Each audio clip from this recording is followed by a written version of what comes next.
Make of that, what do you take from that? We take a load from that. That was a really good test for us. I think the pre-season's designed to really stretch us. We know we've got a very challenging season ahead with all the competitions that we're in. This was a test that maybe came a little bit too early for us. We've had a long week in Austria, not making excuses by the way, but the lads came in, I said before the game, they come into the game jaded slightly. But it was a great workout for us. I think Celtic played very well. I thought we played well in phases of the game. I thought we created a lot of chances. We should have scored a couple of goals. Overall, I think the team would be better for the game. Yeah, for all the work that you did put in Austria, that was Celtic's 5th pre-season friendly of the summer. It was your 2nd, and did that show at times? Yeah, it did. Naturally, I think they're way ahead of us fitness-wise, and I think that's a really useful lesson for us to learn because we usually do that to other teams. The power of our fitness usually shows through in our performances. Today it was the other way around. You could tell we were on the receiving end a little bit. We were reactive rather than proactive, and that cost us. I think the goals we conceded naturally were the poorest aspects of our performance, because other than that, I don't think they had, other than 4 goals, I don't think they had, it wasn't a game where we were consistently under pressure. We more than held our own. We just obviously defended those moments poorly. And it is an opportunity to try different things. Obviously early on the high press was really evident, then they sort of countered it. Is it quite interesting to sort of work things like that out through the game? Yeah, we were trying various things today.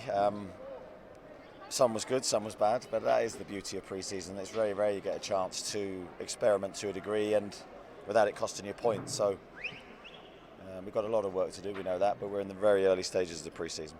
And as much as it is a friendly, 10,000 fans came to watch. I'm sure that was very much appreciated by yourself and all the players. Yeah, absolutely. Our support is always magnificent, and they were very vocal for us and very appreciative at the end of the clap they gave the players. Because I think you could see from the group that we had, there was no lack of effort. We were trying, we were just a little bit jaded. So the players kept going to the end despite the scoreline. Very pleased with that as well. Good to get Anthony Elanga on for his first minute in a Newcastle shirt.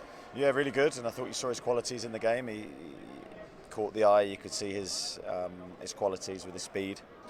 Of course, he's in the really early days of finding out how we play, which is sometimes very difficult for new players.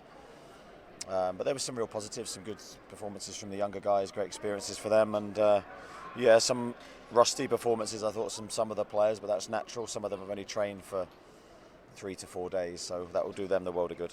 Joe Linton, Alexander Isak, a couple of other players not involved. Why was that? Yeah, all differing reasons. The first 2 that you mentioned, we're just managing their minutes. They're coming back slightly later. Joe's obviously had a long-term injury, so we need to make sure that when we introduce him to the games, he's ready to and robust enough to get through the games. And Alex is exactly the same. We're just making sure that when we introduce him to the games, he's fit and ready. Singapore in a few days' time, and then South Korea. More Champions League opponents, more Champions League tests, but I guess you'll be looking forward to that and progressing through the pre-season. Yes, yeah, those tours are always really intense, and the conditions will always play a part in those games as well. But they're 2, and this is why, as I said, the pre-season is designed as it is to stretch us, challenge us. And you can pick easy pre-season games, win every one, and not really be ready for the first game. Our first 2 games in pre-season are in the season are Aston Villa and Liverpool. So we need to get the players ready for those challenges, and these games will certainly do that to us.